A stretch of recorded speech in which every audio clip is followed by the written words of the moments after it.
கர்த்ததாமே உங்களை ஆசீர்வதிப்பாராக. நாம் தயவுசெய்து அமரலாம்.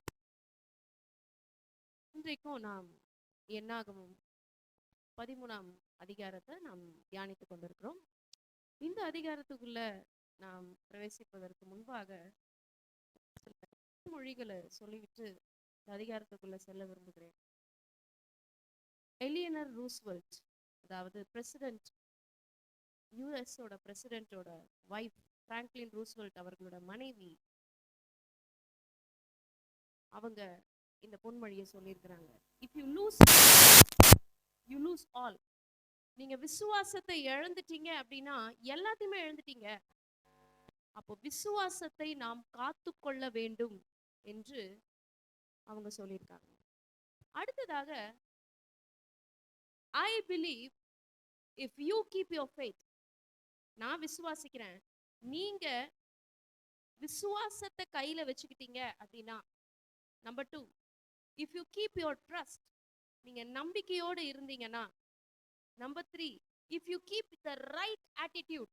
ஆட்டிடியூட் வந்து நம்மளுடைய நினைவு, நம்ம எப்பேற்பட்ட நினைவுகளை நம்ம சிந்தித்து கொண்டிருக்கிறோம். If you keep the right attitude and if you are grateful, நம்ம நன்றி நிறைந்த இருதயத்தோடு கூட இருந்தோம் அப்படின்னா, you will see God open up new doors. ஆண்டவர் புதிய கதவுகளை உங்களுடைய வாழ்க்கையில திறக்கிறத நீங்க பார்ப்பீங்க. விசுவாசம் இருக்கணுமா, நம்பிக்கை இருக்கணுமா, ரைட் ஆட்டிடியூட் இருக்கணுமா, அடுத்தது நன்றியோடு இருக்கணுமா.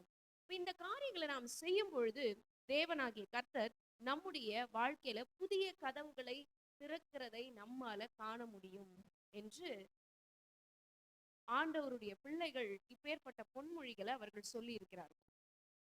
இன்றைக்கும் இந்த 13வது அதிகாரத்தை நாம் வாசிக்கும் பொழுது நம்ம யோசிச்சிருப்போம், இவங்க என்ன பண்றாங்க, போய் அந்த நிலத்தை போய் அவங்க வேவு பார்க்கிறவர்களாக இருக்கிறாங்க. இந்த அதிகாரத்திலிருந்து இன்றைக்கு இந்த கிருபையின் காலத்தில் வாழ்ந்து கொண்டிருக்கிற நமக்கு தேவன் சொல்லுகிற ரொம்ப ஆழமான ஒரு சத்தியம் இந்த அதிகாரத்தில் ஒன்று இருக்கிறது. See God's promises through spiritual eyes. இதான் இன்றைக்கு நம்ம sermonோட title. See God's promises through spiritual eyes. ஆவிக்குரிய கண்களால் தேவனுடைய வாக்குத்தத்தங்களை பாருங்கள்.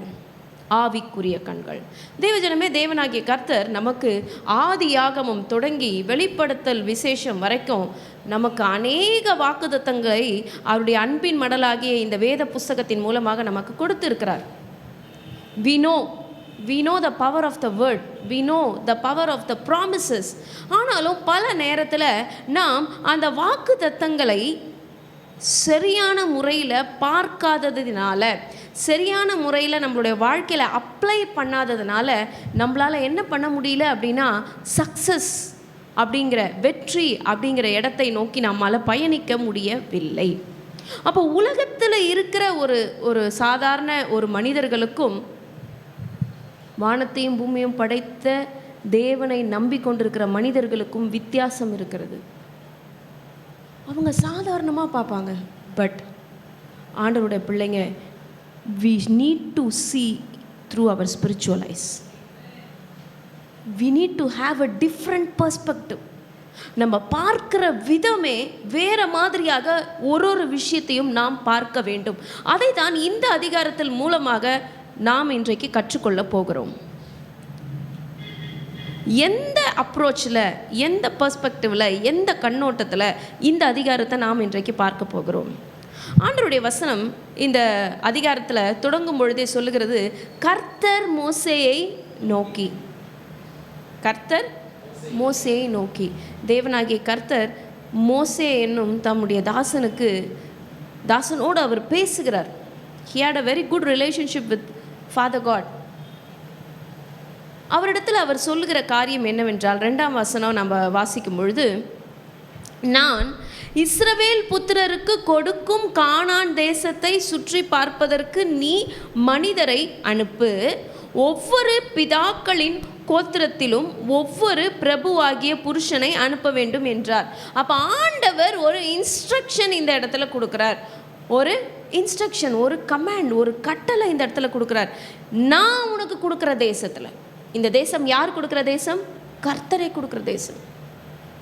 இந்த மக்கள் ஆண்டவரை நோக்கி கூக்குரல் இடும் பொழுது தேவனாகிய கர்த்தர் அவரே இறங்கி வந்து அந்த மக்களை மீட்டு எடுத்து அந்த கானான் தேசத்துக்கு வழிநடத்தி செல்லுகிறார்.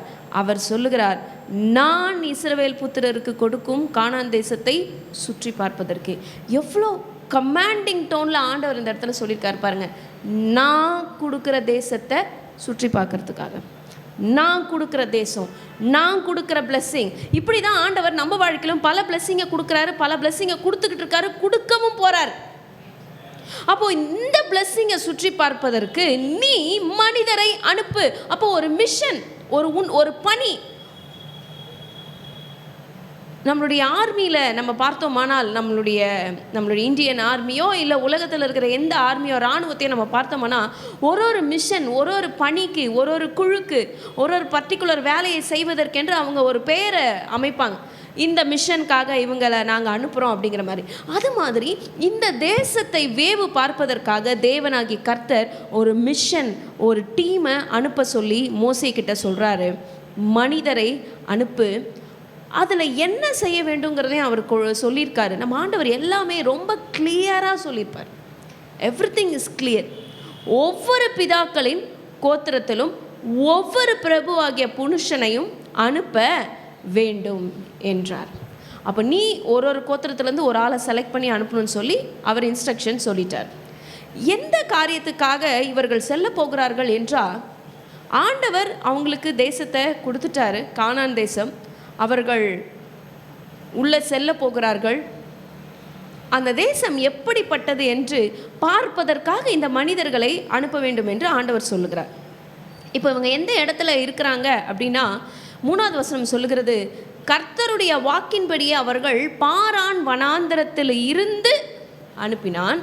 நம்ம அந்த மேப் பார்ப்போம். அந்த மேப்பில் நமக்கு தெரியும் அவர்கள் எந்த இடத்துல இருந்து ஸ்டார்ட் பண்ணி எந்த இடத்துக்கு அவங்க போகிறாங்க அப்படிங்கிறது நம்ம மேப்பில் பார்த்தோம்னா நமக்கு தெரியும். அந்த மனிதர் யாவரும் இஸ்ரவேல் புத்திரரின் தலைவர்கள் அப்படின்னு சொல்லி இந்த வசனம் சொல்லுகிறது.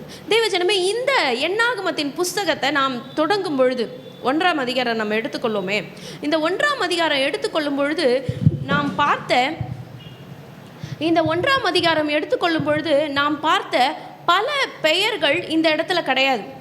கொஞ்சம் நம்ம கம்பேர் பண்ணி படிப்போம். இந்த எண்ணாகமத்தின் புஸ்தகம் ஆரம்பிக்கிற அந்த 1ஆம் அதிகாரத்தில் நம்ம பார்க்கும் பொழுது ஒவ்வொரு கோத்திரத்திலையும் ஒருத்தர் அவங்க என்ன பண்ணியிருப்பாங்க, எண்ணியிருப்பாங்க. சரிங்களா? 4ஆம் வசனம் சொல்லியிருக்கு பாருங்க, ஒவ்வொரு கோத்திரத்துக்கு ஒவ்வொரு மனிதன் உங்களோட இருப்பானாக, அவன் தன் பிதாக்களின் வம்சத்துக்கு தலைவனாக இருக்க வேண்டும் அப்படின்னு சொல்லி ரூபன் கோத்திரத்தில் சேதேருடைய குமாரன் எலிசூர். அப்படியே இந்த பக்கம் வாங்க, கம்பேர் பண்ணி பாருங்க. அதே நம்பர், அதே ஆளோட பேர் இருக்கான்னு பார்த்தோமானால் இல்லை. அப்போ அதற்கு நடுவில் பல காரியங்கள் நடந்திருக்கிறது. தேவனாகிய கர்த்தர் வேற தலைவர்களை சூஸ் பண்ணியிருக்காரு. தலைமை பொறுப்பில் இருக்கிறவர்கள் they need to maintain the integrity. உத்தமத்தை நம்ம காத்துக்கொள்ள வேண்டும். அது யாராக இருந்தாலும் சரி, அது மேலே இருக்கிறவர்களாக இருந்தாலும் சரி, அதற்கடுத்த இன்டர்மீடியட் பொசிஷனில் இருக்கிறவர்களாக இருந்தாலும் சரி, இல்லை கீழே இருக்கிறவர்களாக இருந்தாலும் சரி, அந்த பொறுப்பினை நாம் கையில் எடுத்து செய்யாவிட்டால் it will be changed. We need to be very careful. அப்போ தேவனாகிய கர்த்தர் வாக்குத்தத்தம் பண்ணின அந்த கானான் தேசத்தை சுற்றி பார்ப்பதற்காக அவர் சொல்லியிருந்த தலைவர்களுடைய பெயர்கள், ஒவ்வொரு கோத்திரத்திலும் ஒவ்வொரு தலைவர்களுடைய பெயர்களை அவங்க சொல்லியிருக்காங்க.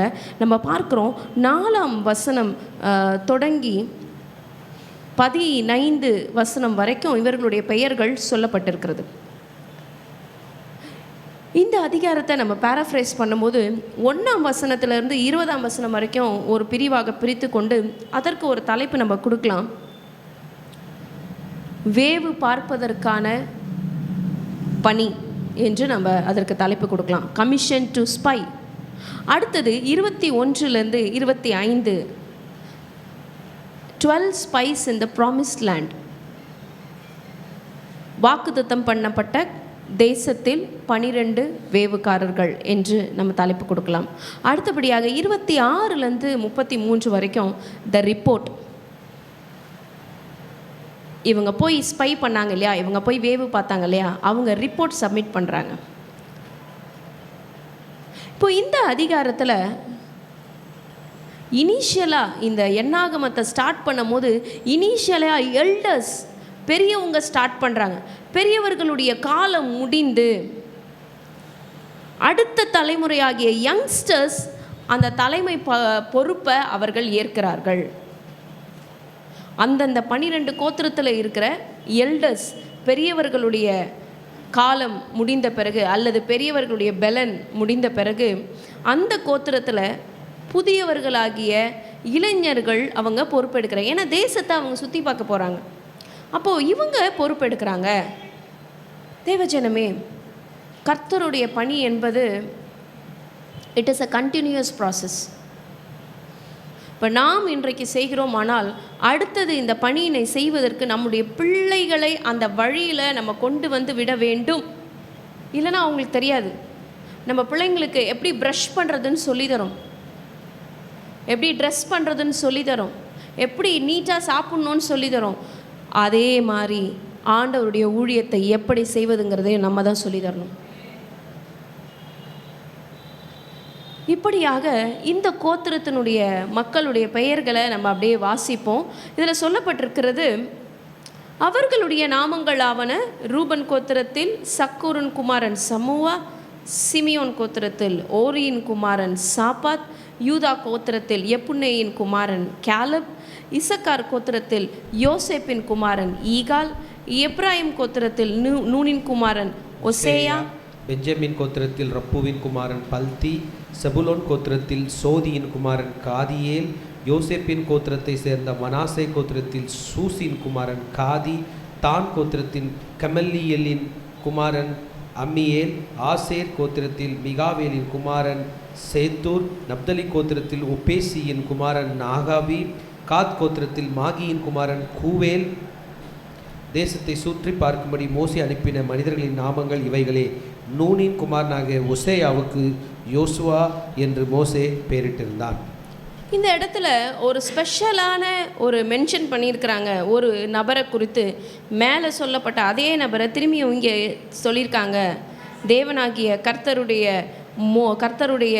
கர்த்தருடைய மனுஷனாகிய மோசே அவருடைய அடுத்த சக்சஸர், அவருக்கு அடுத்தபடியாக அந்த ஊழியத்தை எடுத்து கொண்டு செல்லுகிற யோசுவாவை பற்றி ஒரு ஸ்பெஷல் டிஸ்கிரிப்ஷன் இங்கே கொடுக்கப்பட்டிருக்கிறது. யோசுவாவுடைய பெயர் என்னவென்று நம்ம மேலே பார்த்தோம் பாருங்க. எப்ராயிம் கோத்திரத்தில் நூனின் குமாரன் ஒசேயா. ஆனாலும் இந்த இடத்துல அவருக்கு யோசுவா என்று மோசே பெயரிட்டிருக்கிறார். யோசுவா, யெகோஷுவா. அந்த பெயருக்கு என்ன அர்த்தம் என்றால், யாவே இஸ் மை சால்வேஷன் என்று அர்த்தம். யெகோவா என்னுடைய ரட்சிப்பு என்று அர்த்தம். இப்போ இதுதான் நடக்கிற சம்பவம் நமக்கு தெரிஞ்சிருச்சு. இப்போ இந்த தேர்ந்தெடுக்கப்பட்ட இந்த தலைவர்கள் இந்த தேசத்தை சுற்றி பார்க்கும்படிக்கு அவர்கள் செல்ல போகிறார்கள். போயிட்டு அவங்க அந்த ரிப்போர்ட்டை சப்மிட் பண்ணணும். அப்போ அந்த ரிப்போர்ட் சப்மிட் பண்ணும் பொழுது அது ட்ரூத்ஃபுல்லாகவும் இருக்க வேண்டும், விஸ்டமாகவும் இருக்க வேண்டும். தேவஜனமே, நமக்கு முன்னாடியும் பல காரியங்களை நம்முடைய லீடர்ஸ் நமக்கு பணியாக கொடுப்பார்கள். அப்போது அந்த காரியத்தை நம்ம எந்த அடிப்படையில் நம்ம செய்ய வேண்டுமோ 2 அளவுகோல் நம்மக்கிட்ட எப்பவுமே இருக்கணும்: ட்ரூத்ஃபுல் அண்ட் விஸ்டம். உண்மையும் இருக்கணும், ஞானமும் இருக்கணும். அப்போ இந்த ரிப்போர்ட்டை அவங்க யார் யார் எந்தெந்த அடிப்படையில் அவங்க சப்மிட் பண்ண போகிறாங்கன்றதை நம்ம பார்க்க போகிறோம். ஆனால் இந்த காரியத்தில் இருந்து நாம் கற்றுக்கொள்ளுகிற விஷயம் என்னென்னா, if we are going to report to our leaders, we need to be truthful and we need to have wisdom. மேற்கொண்டு இந்த அதிகாரத்தினுடைய அடுத்த பகுதிக்கு நம்ம செல்ல போகிறோம். 21ஆம் வசனத்தில் இருந்து 25ஆம் வசனம். The 12 spies in the promised land. இந்த ப்ராமிஸ்ட் லேண்டுக்குள்ளே அவங்க போகிறாங்க. என்ன செய்ய போகிறார்கள் என்கிறத நம்ம பார்க்க போகிறோம். மன்னிக்கும், அதற்கு முன்னாடி நம்ம 17ஆம் வசனத்தை நம்ம வாசிப்போம். அவர்களை மோசே கானான் தேசத்தை சுற்றி பார்க்கும்படி அனுப்புகையில் அவர்களை நோக்கி, நீங்கள் இப்படி தெற்கே போய் ஏரி தேசம் எப்படிப்பட்டதென்றும் குடியிருக்கிற ஜனங்கள் பலவான்களோ பலவீனர்களோ கொஞ்சம் பேரோ அநேகம் பேரோ என்றும் அவர்கள் குடியிருக்கிற தேசம் எப்படிப்பட்டது, அது நல்லதோ கெட்டதோ என்றும் அவர்கள் பட்டணங்கள் எப்படிப்பட்டதென்றும் அவர்கள் கூடாரங்களில் குடியிருக்கிறவர்களோ கோட்டைகளில் குடியிருக்கிறவர்களோ என்றும் நிலம் எப்படிப்பட்டது, அது வளமானதோ வளப்பமானதோ இளப்பமானதோ என்றும் அதில் விருட்சங்கள் உண்டோ இல்லையோ என்றும் பாருங்கள். தைரியம் கொண்டிருந்து தேசத்தின் கனிகளிலே சிலவற்றை கொண்டு வாருங்கள் என்றான். அக்காலம் திராட்சை செடி முதற் பழம் பழுக்கிற காலமாய் இருந்தது. தேவஜனமே, இந்த வசனத்தை நாம் படித்து பார்க்கும்போது மோசே இவங்களை கமிஷன் பண்ணி அனுப்புகிறாரு. எந்த இடத்தை நோக்கி அவர்களை சொல்கிறார் என்றால், தெற்கே போய் மலையில் ஏறி அந்த தேசம் எப்படிப்பட்டதென்றும், அந்த மேப்பில் பார்த்தீங்கன்னா உங்களுக்கு தெரியும், அந்த காதேஷ் பர்னியாவிலிருந்து தான் அவங்க ஸ்டார்டிங் பாயிண்ட்டு. அவங்க ஸ்டார்ட் பண்ணி அவங்க எவ்வளோ தூரம் செல்லுகிறார்கள் என்றால் கிட்டத்தட்ட 150 மைல் தூரம் அவர்கள் செல்லுகிறார்கள். இந்த டாஸ்கை முடிக்கிறதுக்காக அவங்க ஸ்டார்ட் பண்ணுறாங்க. மோசே அவர்களுக்கு சொன்ன காரியம் என்னவென்றால், தேசம் எப்படிப்பட்டது என்று நீங்கள் போய் பாருங்கள்.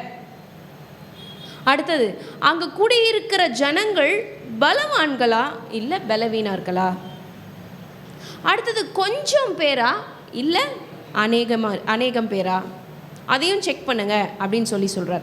அது மாத்திரம் இல்லை, அந்த தேசம் நல்லதா இல்லை கெட்டதா? அப்போ அவங்க லீடர் மோசே எவ்வளோ கிளியராக எவ்வளோ அழகாக ஒன்றுத்தையும் அவர் எக்ஸ்பிளைன் பண்ணியிருக்காரு பாருங்கள்.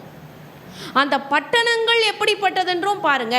அப்போ அவங்க கூடாரங்களில் குடியிருக்கிறாங்களா? கூடாரங்களில் யார் குடியிருப்பாங்க? செட்டில் ஆகாத பீப்புள் தான் கூடாரங்களில் குடியிருப்பாங்க. இன்றைக்கி ஒரு இடத்துல குடியிருப்பாங்க, கொஞ்சம் நாள் கழிச்சு அதை பேக்கப் பண்ணி இன்னொரு இடத்துல போயிட்டு குடியிருப்பாங்க. அடுத்தது சொல்லியிருக்காங்க, கோட்டைகளில் குடியிருக்கிறவர்களா? கோட்டைகளில் குடியிருக்கிறாங்கன்னா they are well settled, well established, அவங்க நல்லா வாழுறாங்கன்னு அர்த்தம். அப்போது எப்படிப்பட்ட மக்கள்? அவங்க நாடோடிகளாக இருக்கிறாங்களா? நாடோடிகள்னால் வெரி சிம்பிள் லைஃப். பட் கோட்டைகள்னால் அவங்க well settled and established life. அப்போ யார் அந்த ஊரில் இருக்கிறவங்க எப்படிப்பட்டவங்க? நீங்கள் போய் பாருங்கள். அந்த நிலம் எப்படிப்பட்டது? அந்த நிலம் அதற்குரிய பலனை தருதுதா? அது வளப்பமானதாக இருக்கிறதா இளப்பமானதாக இருக்கிறதா? அதில் விருட்சங்கள் இருக்கிறதா? விருட்சங்கள் என்றால் மரங்கள். அடுத்தது, தைரியம் கொண்டிருந்து தேசத்தின் கனிகளிலே சிலவற்றை கொண்டு வாருங்கள் என்றார். அந்த இடத்துல நீங்கள் போய் பார்த்து தைரியத்தோடு மோசே இந்த இடத்துல அவங்களுடைய ஸ்பைஸ்க்கு, அவங்கள தேசத்தை சுற்றி பார்க்க போகிற அந்த வேவுக்காரர்களுக்கு ஒரு தைரியத்தை சொல்லி அவர் அனுப்புகிறார். தைரியம் கொண்டு இருந்து தேசத்தின் கனிகளை சிலவற்றை நீங்கள் என்ன பண்ணுங்க, கொண்டு வாங்க, பயப்படாதீங்க. இந்த பணியை நமக்கு யார் செய்யறதுக்கு அனுப்புறது? ஆண்டவர் அனுப்புகிறாரு. அதனால் நீங்கள் என்ன பண்ணாதீங்க, பயப்படாதீங்க அப்படின்னு சொல்கிறாரு. இந்த காலம் பார்த்தீங்கன்னா திராட்சை செடியின் முதற் பழம் பழுக்கிற காலமாக இருந்தது.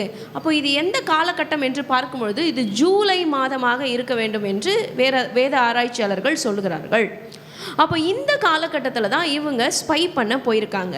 சரி, இந்த முழு அதிகாரத்தை நம்ம இதுவரைக்கும் படித்த காரியத்தை நம்ம பார்த்தோமானால், முதல்ல எடுத்த உடனே கர்த்தர் மோசேயை நோக்கி இவங்களெல்லாம் சொன்னதாக நம்ம பார்த்தோம் இல்லையா?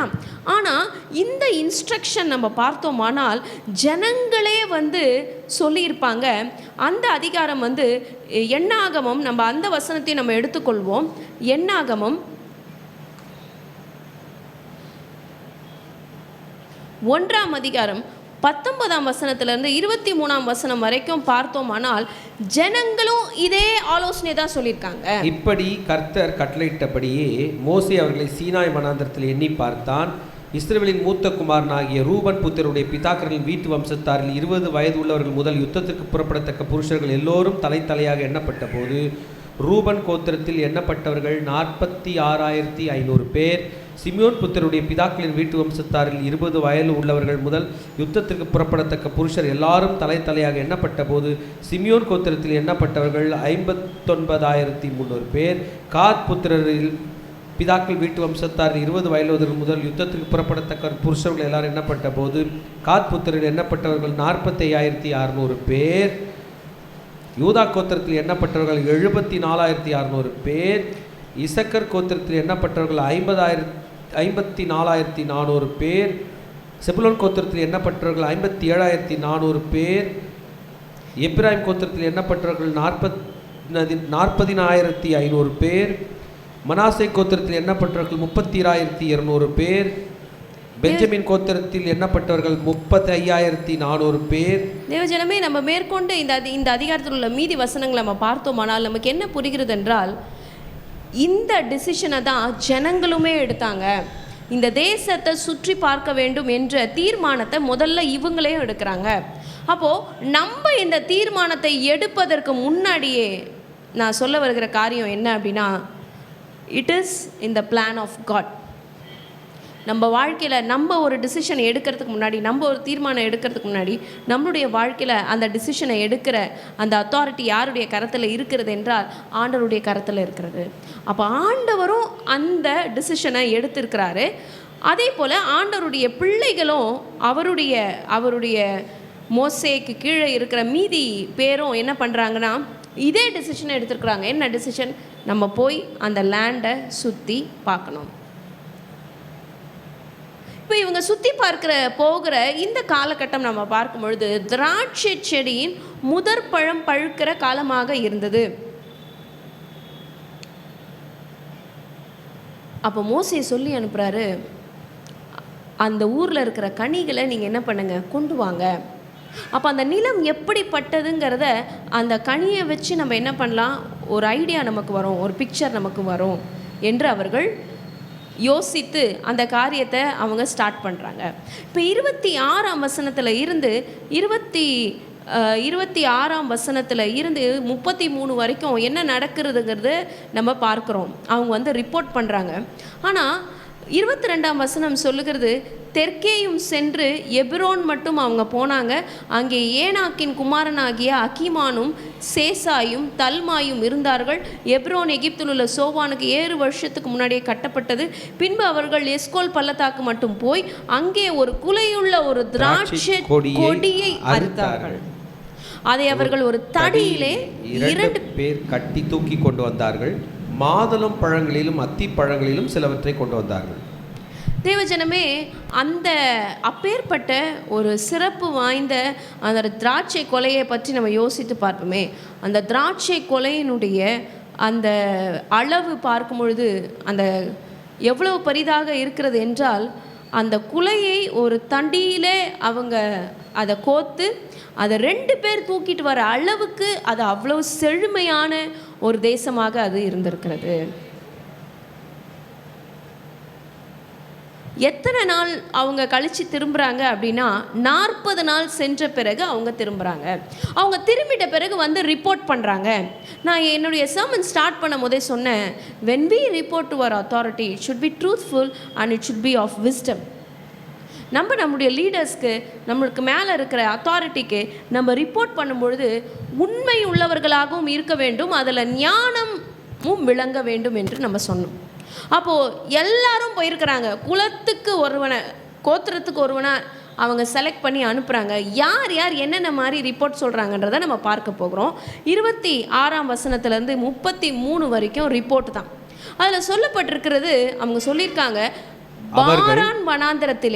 அவர்கள் பாரான் வனாந்தரத்திலே இருக்கிற காதேசுக்கு மோசே ஆரோன் என்பவர்களிடத்திலும் இஸ்ரவேல் புத்திரராகிய சபையார் எல்லாரிடத்திலும் சேர்ந்து அவர்களுக்கும் சபையார் அனைவருக்கும் சமாசாரத்தை அறிவித்து தேசத்தின் கனிகளை அவர்களுக்கு காண்பித்தார்கள். அவர்கள் மோசேயை நோக்கி, நீர் எங்களை அனுப்பின தேசத்துக்கு நாங்கள் போய் வந்தோம். அது பாலும் தேனும் ஓடுகிற தேசம்தான். இது அதனுடைய கனி. ஆனாலும் அந்த தேசத்திலே குடியிருக்கிற ஜனங்கள் பலவான்கள், பட்டணங்கள் அரணிப்பானவைகளும் மிகவும் பெரியவைகளுமாய் இருக்கிறது. அங்கே ஏனாக்கின் குமாரரையும் கண்டோம். அமலேக்கியர் தென்புறமான தேசத்திலே குடியிருக்கிறார்கள். ஏத்தியரும் எபூசியரும் எமோரியரும் மலை நாட்டில் குடியிருக்கின்றார்கள். கானானியர் கடல் அருகேயும் யோர்தான் அண்டையிலும் குடியிருக்கிறார்கள் என்றார்கள்.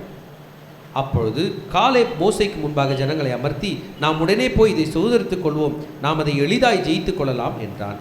அவனோடு கூட போய் வந்த மனிதரோ, நாம் போய் அந்த ஜனங்களை எதிர்க்க நம்மால் கூடாது, அவர்கள் நம்மை பார்க்கிலும் பலவான்கள் என்றார்கள். 32ஆம் வசனம், நாங்கள் போய் சுற்றி பார்த்து வந்த அந்த தேசம் தன் குடிகளை பட்சிக்கிற தேசம். நாங்கள் அதிலே கண்ட ஜனங்கள் எல்லாரும் மிகவும் பெரிய ஆட்கள். அங்கே ராட்சத பிறவியான ஏனாக்கின் குமாரனாகிய ராட்சத்தரையும் கண்டோம். நாங்கள் எங்கள் பார்வைக்கு வெட்டுக்கிளிகளைப் போல் இருந்தோம், அவர்கள் பார்வைக்கு அப்படியே இருந்தோம் என்று சொல்லி இப்படி இஸ்ரவேல் புத்திரருக்குள்ளே தாங்கள் சுற்றி பார்த்து வந்த தேசத்தை குறித்து துர்ச்செய்தி பரம்பச் செய்தார்கள். தேவஜனமே, இந்த வசனத்தை படித்து முடித்த பிறகு நமக்கு ரிப்போர்ட் புரிஞ்சிருச்சு. அந்த அனுப்பின அத்தனை மனிதர்களில் 2 பேர் ஒரு மாதிரியும் மீதி இருக்கிற 10 பேர் வேறு மாதிரியும் ரிப்போர்ட் பண்ணுறாங்க. அப்போ மெஜாரிட்டி ஒப்பீனியன் என்ன அப்படின்னு நம்ம பார்க்கும்பொழுது அதில் சொல்லப்பட்டிருக்கிறது, நீங்கள் எங்களை அனுப்பின தேசம் பாலும் தேனும் ஓடுகிற தேசம்தான். அவங்க ஒத்துக்கிட்டாங்க.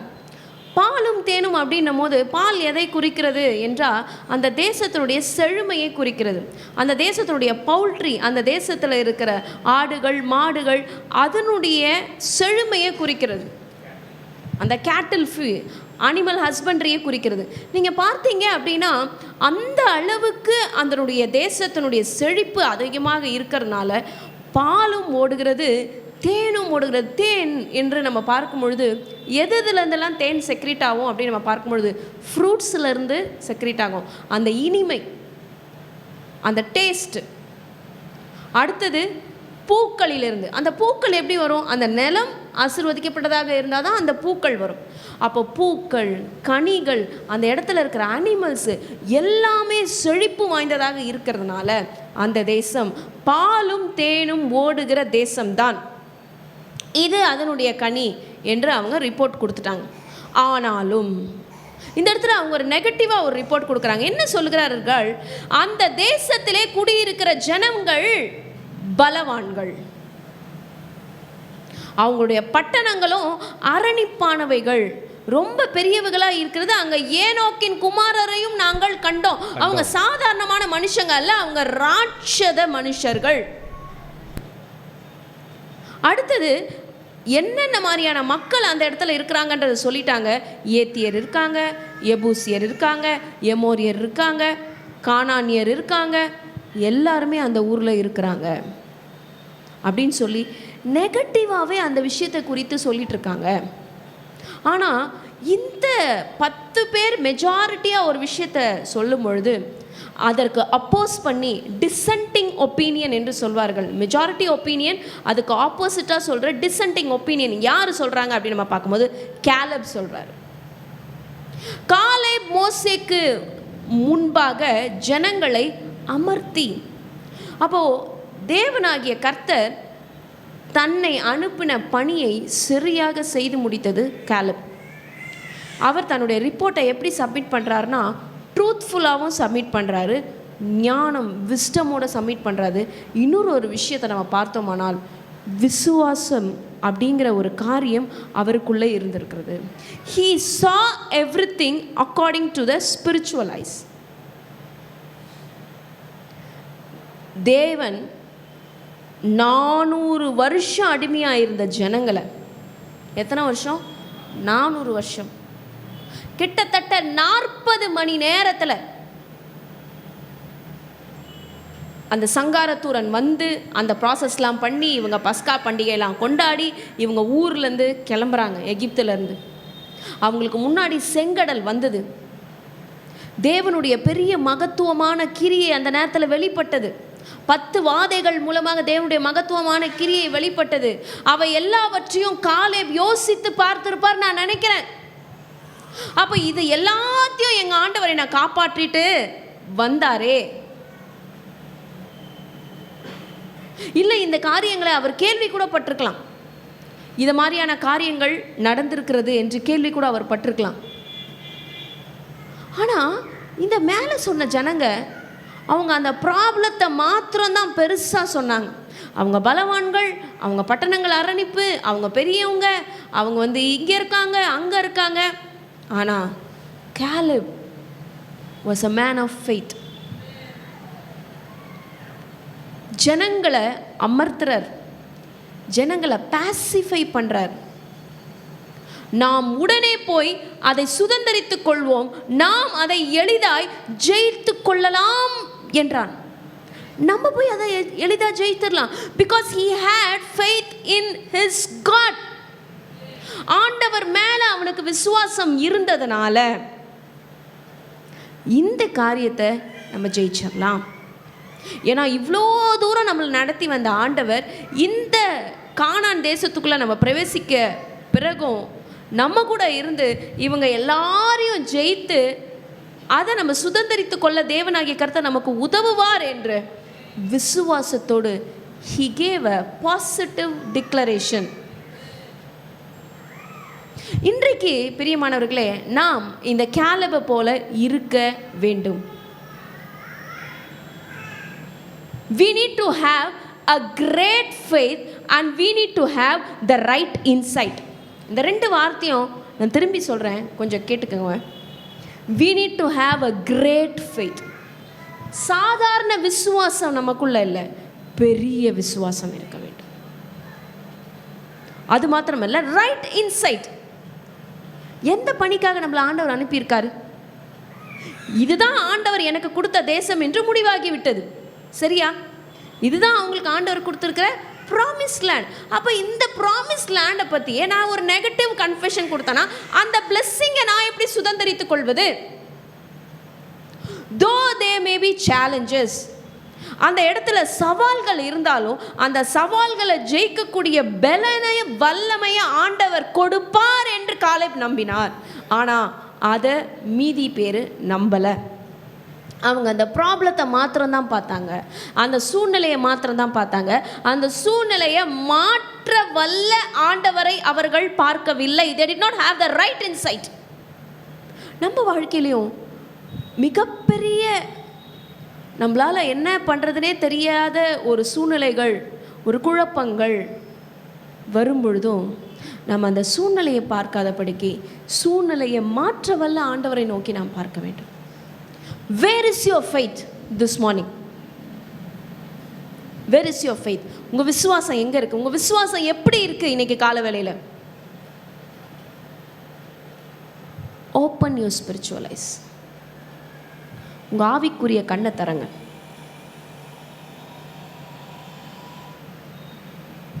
மீதி பேர் பார்க்குற மாதிரி நீங்களும் பார்த்தீங்கன்னா அப்போ உங்களுக்கும் ஆண்டவருடைய பிள்ளைகளுக்கும் என்ன வித்தியாசம் இருக்கு? உங்களுக்கும் கர்த்தருடைய பரிசுத்த ஆவின் அபிஷேகத்தை பெற்று அவருடைய விலையேற பெற்ற ரத்தத்தினால மீட்கப்பட்டு ஞானஸ்நானம் எடுத்த அபிஷேகம் பெற்ற உங்களுக்கும் உலகத்தில் இருக்கிறவங்களுக்கும் என்ன வித்தியாசம் இருக்குது? ஒன்றுமே கிடையாது. அவங்க பேசுகிற மாதிரியே நம்மளும் பேசிட்டு, அவங்க குறை சொல்கிற மாதிரியே நம்மளும் சொல்லிட்டு, அவங்க ப்ராப்ளமை பார்க்குற மாதிரி நம்மளும் பார்த்துக்கிட்டே இருந்தோம்னா நம்ம வழிபடுற ஆண்டவருக்கும் அவங்களுக்கும் என்னப்பா வித்தியாசம்? வித்தியாசமே இருக்காதே.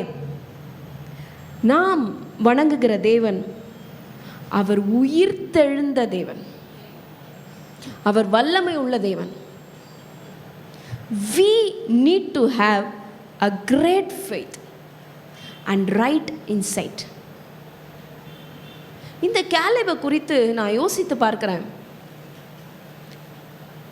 அத்தனை பேர் எதிராக நிற்கும் பொழுது ஒரு மனுஷன் தைரியத்தோடு விசுவாசத்தோடு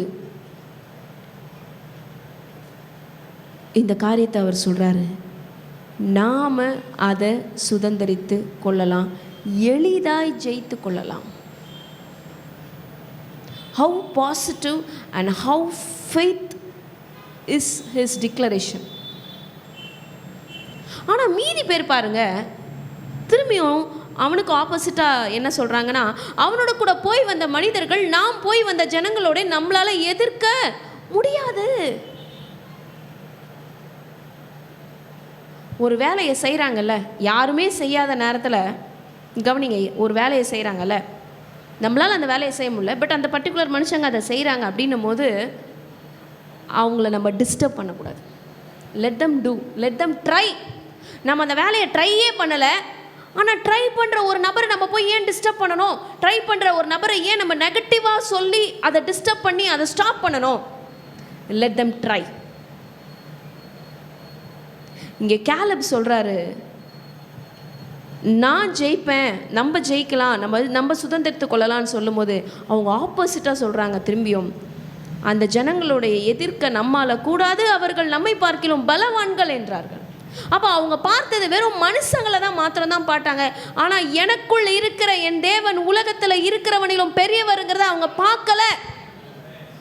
ஆனால் இன்றைக்கு ஆண்டவர் நம்மோடு கூட இருக்கிறார். உலகத்தில் இருக்கிறவனிலும் என்னோடு இருக்கிறவர் பெரியவருங்கிறத நீங்கள் நம்பணும்.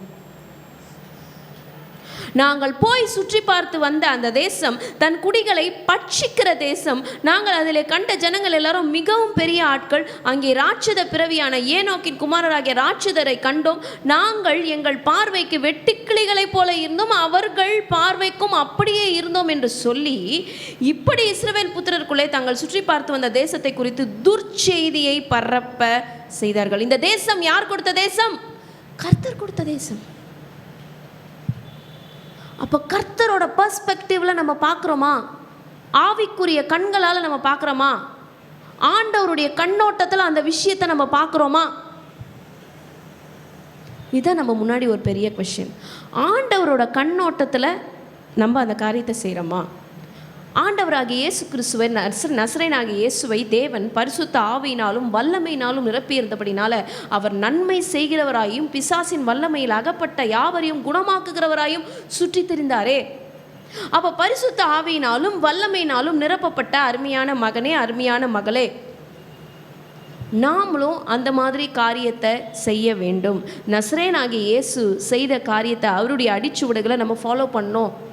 எல்லாருக்கும் நன்மை செய்கிறவராயும் பிசாசின் வல்லமையில் அகப்பட்டவர்களை குணமாக்குகிறவராயும் அவர் சுற்றி தெரிந்தார். ஆனால் இன்றைக்கு நாம் என்ன செய்து கொண்டிருக்கிறோம்? Are we impacting our society, our community in a negative way? அவர் நன்மை செய்கிறவராக சுற்றி தெரிந்தார். ஆனால் நம்மில் பல பேர் நம்ம நன்மை செய்கிறவர்களாக அல்ல, பல நேரத்தில் துர்ச்செய்தி பரப்புகிறவர்களாக நாம் சுற்றி திரிகிறோமே. ஒய்? நம்மால் அந்த விஷயத்தை செய்ய முடியல. அவங்க செய்கிறாங்க, அவங்க ஸ்டார்ட் பண்ணுறாங்க, அவங்க ப்ரொசீட் பண்ணிட்டு போகிறாங்க. நம்மளால் முடிஞ்ச சப்போர்ட்டை அவங்களுக்கு கொடுப்போம். பட் ஏன் அவங்கள டிஸ்டர்ப் பண்ணணும்? இதே கேலப் வந்து சொல்கிறாரு, வாங்க நம்ம போகலாம் அப்படின்போது, ஓகே கேலப், நாங்கள் வரோம், நம்ம எல்லாரும் ஒன்று சேரலான்ற வார்த்தை அவங்க வாயிலேருந்து வரல. ஆனால் அதற்கு பதில் நம்மளால் முடியாது, அவங்க நம்மளோட பெரியவங்க, அவங்க ராட்சசங்க, அவங்களுக்கு முன்னாடி நம்மளாம் வெட்டுக்கிளிகள் போல இருக்கிறோம், we cannot do அப்படின்னு சொல்லிட்டு மறுபடியும் நெகட்டிவாக தான் அவங்க பேசுகிறாங்க. இது எல்லாமே என்ன குறிக்குது, எதை குறிக்கிறது என்றால் அவங்க மாம்சத்தில் பேசுகிறாங்க. அவங்க ஆவிக்குரிய ரீதியாக விஷயங்களை பார்க்கல. இந்த செய்தியை கேட்கிற அருமையான தேவஜனமே, you need to lead a different life from the worldly people. நமக்கும் உலகத்தில் இருக்கிற மக்களுக்கும் ஒரு வித்தியாசத்தை நம்ம காண்பிக்க வேண்டும். ஹவு? எப்படி? நம்மளோட பெர்ஸ்பெக்டிவ். ஒரே ப்ராப்ளம் தான், ஒரே பிரச்சனை தான். ஆனால் அந்த பிரச்சனையே ஒரு உலகத்தில் இருக்கிறவங்க ஹேண்டில் பண்ணுறதுக்கும் கர்த்தருடைய பிள்ளைங்க ஹேண்டில் பண்ணுறதுக்கும் வித்தியாசம் இருக்க வேண்டும். அவங்க பேசுகிற மாதிரியே நம்மளும் பேசிட்டு, அவங்க புலம்புற மாதிரியே நம்மளும் புலம்பிட்டு, அவங்க தர்க்கம் பண்ணுற மாதிரியே நம்மளும் தர்க்கம் பண்ணோம்னா நோ யூஸ். அப்போ உன்னை ஆண்டவர் மீட்டாரே, உன்னை ஆண்டவர் வந்து பரிசுத்தப்படுத்தினாரே, உன்னை அவருடைய பெயர் சொல்லி அழைத்தாரே, அப்போ உனக்கும் அவருக்கும் என்ன வித்தியாசம் இருக்கிறது? கேலப் எப்படி அத்தனை பேரில் தனியாக நின்று குரல் கொடுத்து விசுவாசத்தில் அவர் நின்னாரோ, இன்றைக்கு ஆண்டவர் நம்மையும் அப்பேற்பட்ட விசுவாசத்தில் நிற்கும்படிக்கு அழைக்கிறார். Go and possess. நீ போ, சுதந்தரித்துக்கொள்.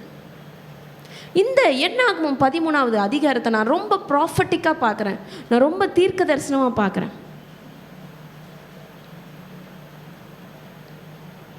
நம்மளோட கம்ஃபர்ட் ஜோன்லேருந்து வெளியில் போக சொல்கிறார் ஆண்டவர். நம்ம உட்கார்ந்துட்டு இருக்கிறோமே, இந்த கம்ஃபர்ட் ஜோன்லேருந்து வெளியில் போங்க. தேவனாகிய கர்த்தர் நமக்கென்று பல இடங்களில் பல ஊழியங்களை அவர் திறந்து கொண்டிருக்கிற நேரத்தில் come out of the comfort zone. எழும்புங்க, தேசத்தை சுதந்தரித்துக் கொள்ளுங்கள். இங்கேயே உட்கார்ந்துட்டு எனக்கு இது போதும், ஐ எம் வெல் செட்டில்டு இல்லை. நீங்கள் புறப்பட்டு போய் சகல ஜாதியை சீஷராக்கி பிதா குமாரன் பரிசுத்தாவை நாமத்தினால ஞானஸ்நானம் கொடுங்கள்லாம் ஆண்டவர் சொல்லியிருக்காரு. இந்த மிகப்பெரிய உன்னதமான பணியை நம்ம செய்ய வேண்டும் என்றால் நம்ம இருக்கிற இந்த கம்ஃபர்ட் ஜோன்லேருந்து நம்ம வெளியில் போகணும்.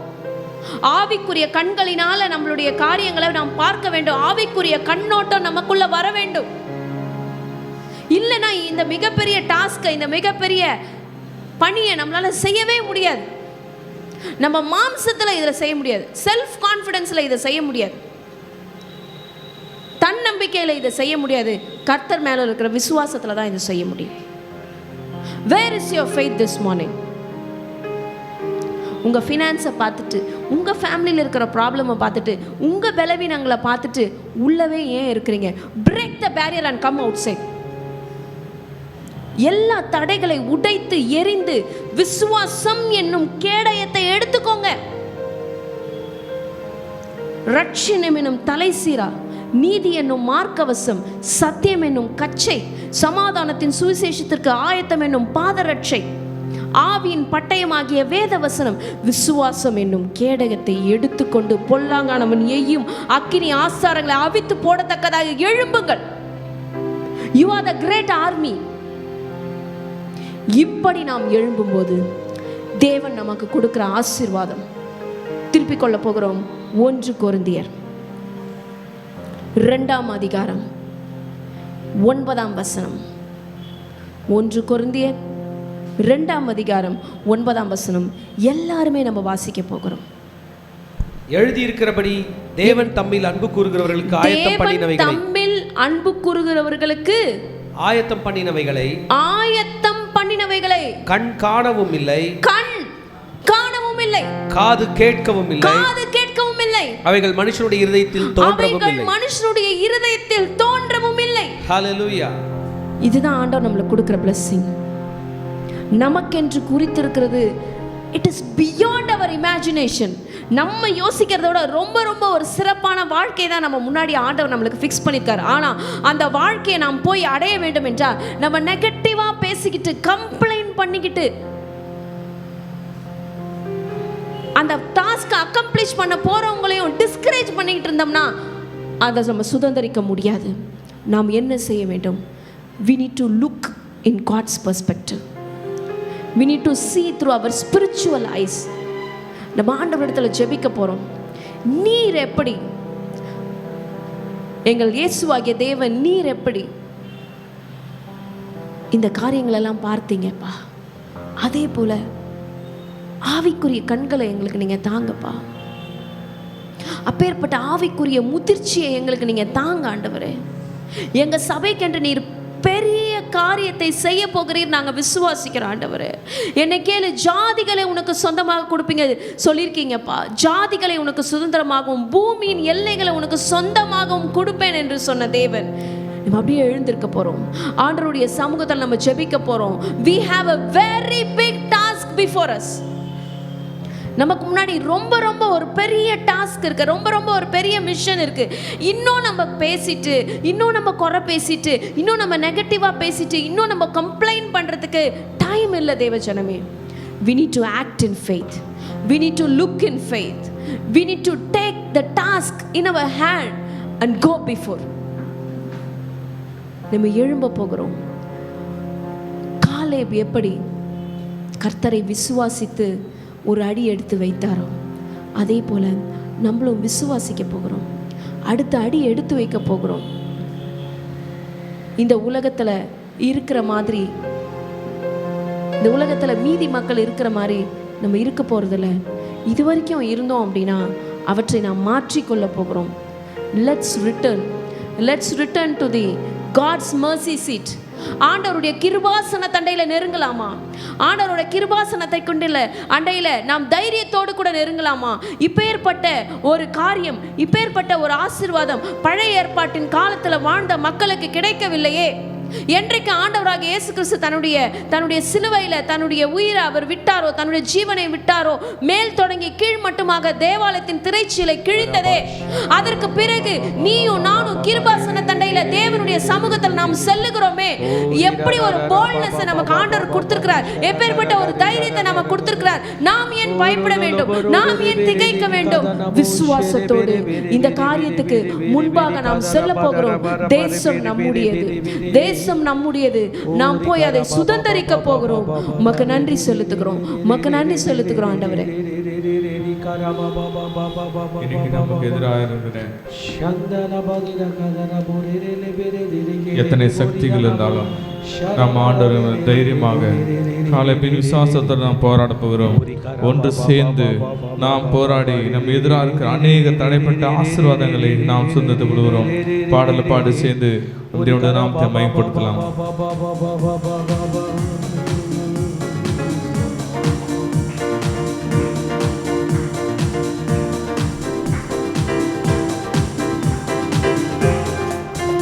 நம் இயேசு நல்லவர், ஒருபோதும் கைவிடா, ஒரு நாளும் விலகிடா.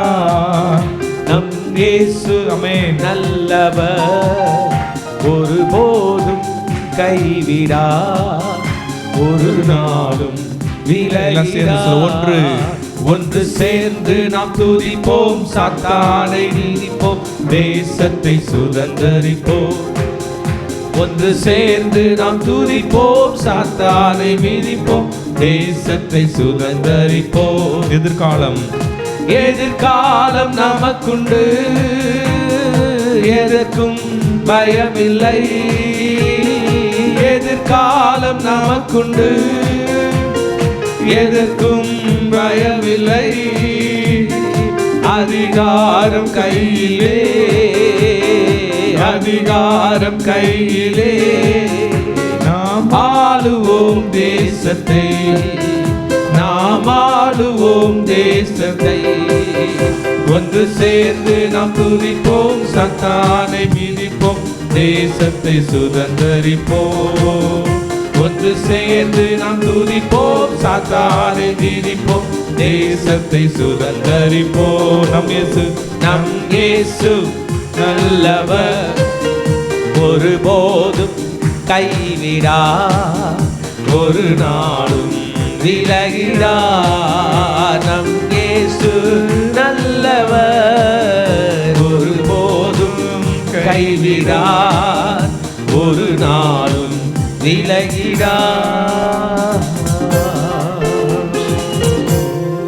பரிசுத்தமுள்ள பிதாவே, ஆசீர்வதிக்கப்பட்ட இந்த காலை வேளைக்காக உமக்கு நன்றி செலுத்துகிறோம் தகப்பனே. அப்பா, இப்பொழுதும் உம்முடைய வார்த்தைகளை எங்களை பலப்படுத்தியதற்காக எமக்கு நன்றி செலுத்துகிற டாடி. இந்த நாளில் உம்முடைய வார்த்தைகள் எங்களை விசுவாசத்தை பெருக செய்த கிருபைக்காக உமக்கு நன்றி ராஜா. அப்பா, இப்பொழுது முழுவதும் முற்றிலுமாக உம்முடைய கரத்தில் நாங்கள் ஒப்புக் கொடுக்கிறோம். எங்கள் பரிசுத்த ஆவியானவர் தாமே பிதாவின் சித்தத்தை எங்கள் மத்தியில் வார்த்தைகளாக வெளிப்படுத்தும்படியாக எங்களை உம்முடைய சமூகத்தில் தாழ்த்துகிறோம். உம்மை மாத்திரம் உயர்த்துகிறோம். சகல துதி கன மகிமை ஒருவருக்கே எடுக்கிறோம். மீட்பரும் இரட்சகருமான இயேசு கிறிஸ்துவின் நாமத்தினால் பிதாவே, ஆமேன். என்னாகமம் 13ஆம் அதிகாரம் 30ஆம் வசனம் மற்றும் 31ஆம் வசனம். அப்பொழுது காலேப் மோசேக்கு முன்பாக ஜனங்களை அமர்த்தி, நாம் உடனே போய் அதை சுதந்தரித்துக் கொள்வோம், நாம் அதை எளிதாய் ஜெயித்து கொள்ளலாம் என்றான். அவனோட கூட போய் வந்த மனிதரோ, நாம் போய் அந்த ஜனங்களோடு எதிர்க்க நம்மாலே கூடாது, அவர்கள் நம்மை பார்க்கிலும் பலவான்கள் என்றார்கள். ஹல்லேலூயா. இந்த வசனங்களை பார்க்கிறோம். கர்த்தர் மோசேக்கு ஒரு வாக்குத்தத்தம் பண்ணுகிறார்.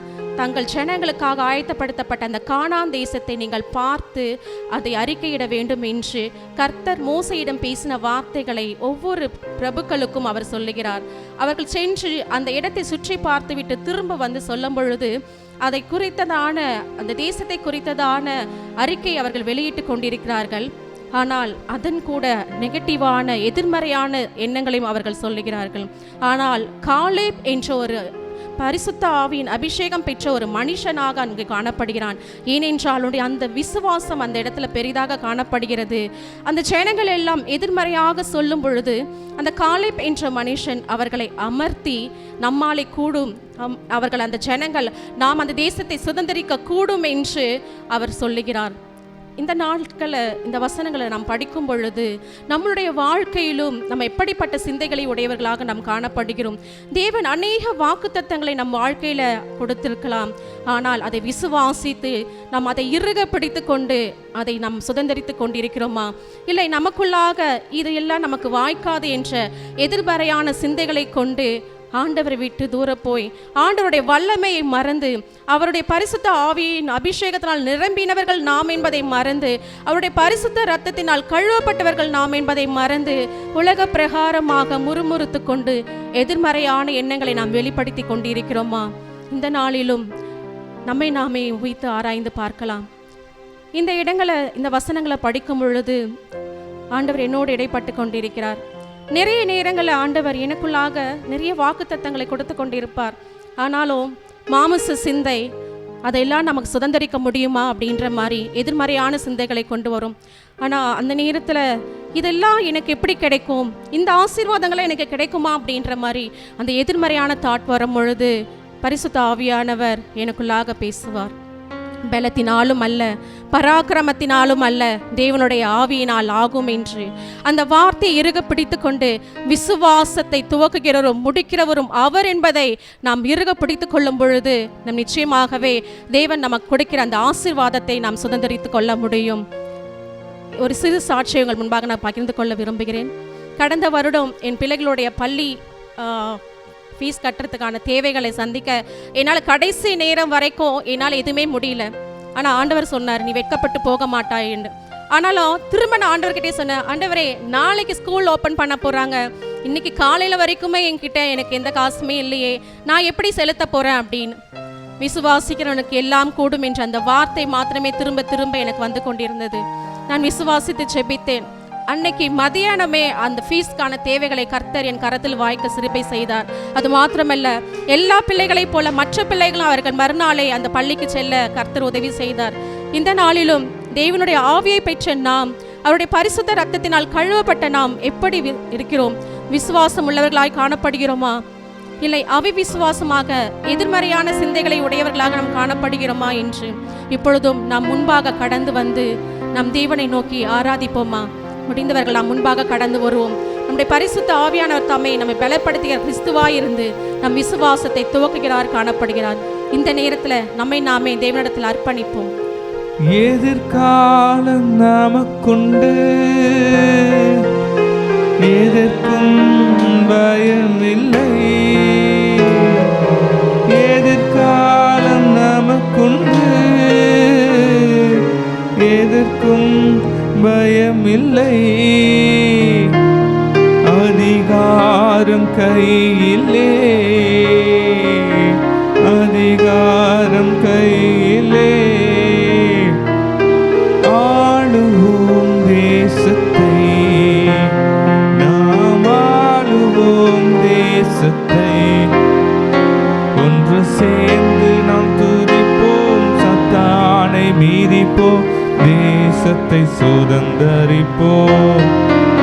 ஒன்று சேர்ந்து நாம் துதிப்போம், சத்தானை மீதிப்போம், தேசத்தை சுதந்தரிப்போம். ஒன்று சேர்ந்து நாம் துதிப்போம், சத்தானை மீதிப்போம், தேசத்தை சுதந்தரிப்போம்.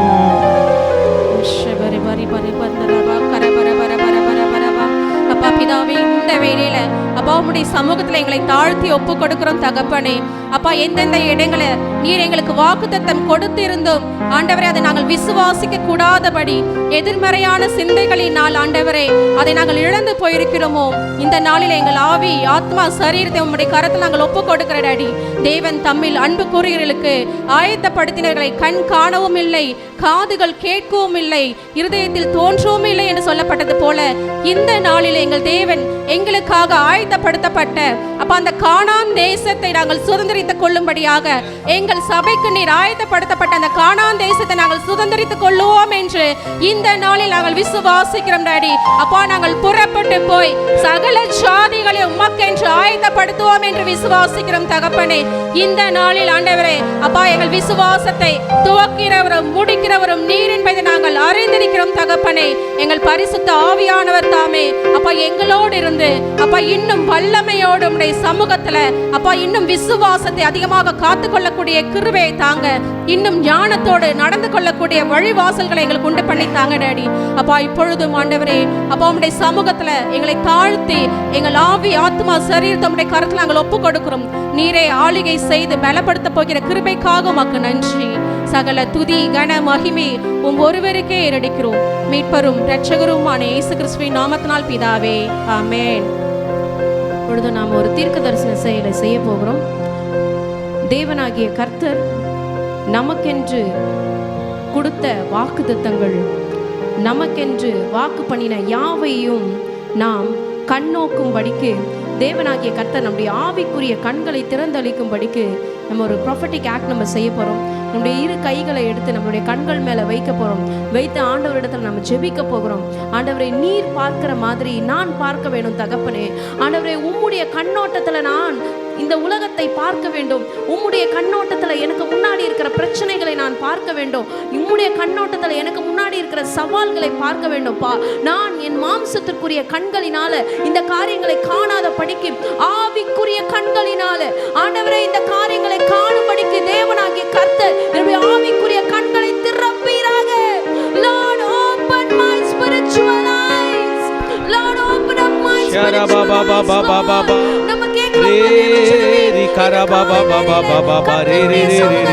விசுவாசத்தோடு ரெண்டு கைகளை எடுத்து உங்க கண்கள் மேல வைத்து ஆண்டவரிடத்துல கேளுங்க. ஆண்டவரே என்னுடைய ஆவிக்குரிய கண்ணை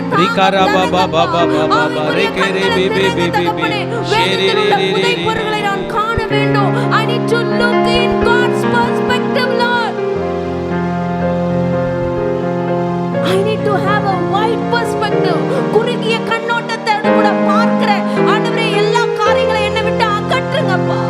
குறுகிய கண்ணோட்டத்தோடு நெகட்டிவா ஆண்டவரே குறைவாக பார்க்கிற கண்ணோட்டத்துல இருந்து ஆண்டவரே என்னை விட்டு அகற்றி ஆண்டவரே நிறைவான பரிசுத்த ஆவியானவரோடு கூட ஆவிக்குரிய கண்களினால எனக்கு என்று ஆண்டவர் குறித்ததை நிறைவேற்றும்படிக்கு நான் தொடர்ந்து முன்னேறி செல்வேன்.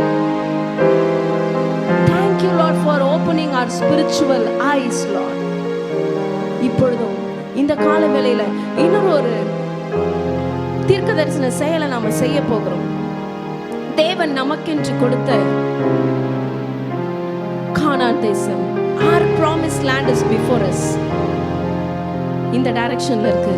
We are going to blow the trumpet and go and conquer. நம்ம ஒருவர் பின் ஒருவராக நம்ம நின்று கொண்டு விடலாம். பாஸ்டர் நம்மளுக்கு லீட் பண்ணுவாங்க. பாஸ்டர் பின்னாடி நீங்க ஒரு லைன் ஃபார்ம் பண்ணுங்க. பாஸ்டர் நீங்க நடுவில் வந்துருங்க. நீங்க நடுவில் வந்துருங்க. அவருக்கு பின்னாடி ஒருவர் பின் ஒருவராக நம்ம நின்று கொண்டு அவர் மார்ச் பண்ண நம்மளும் அவரோட கூட சேர்ந்து ஹாரிஸ் யூ ஆல்சோ ஜாயின் நம்மளும் கூட சேர்ந்து நம்ம மார்ச் பண்ண போகிறோம். நான் அந்த வசனத்தை சொல்லும் பொழுது நீங்கள் எல்லாரும் ஆர்ப்பரிச்சு ஹல்லேலூயா சொல்லி நம்ம ஆர்ப்பரிச்சு நம்முடைய கானான் தேசத்தை நோக்கி நாம் சுதந்தரிக்க போகிறோம். நாம் உடனே போய் அதை சுதந்தரித்துக் கொள்வோம். நாம் அதை எளிதாய் ஜெயித்து கொள்ளலாம். ஹல்லேலூயா, ஹல்லேலூயா, ஹல்லேலூயா. நாம் அதை சுதந்தரித்துக் கொள்ளலாம். நாம் அதை ஜெயித்து கொள்ளலாம். நாம் அதை சுதந்தரித்துக் கொள்ளலாம். நாம் அதை ஜெயித்து கொள்ளலாம். ஹல்லேலூயா. உம்முடைய நாமத்துக்கு மகிமை உண்டாவதாக. இதோ ஆண்டவரே வெற்றியின் தொனி, இதோ கர்த்தாவே ஆவிக்குரிய ஆண்டவரே தொனி நாங்கள் தொனிக்கிறோம் தகப்பனே. Let the things change spiritually. Let the things change spiritually. Let the things change spiritually. Let the spiritual realm be changed in Jesus name. Let the spiritual realm be changed.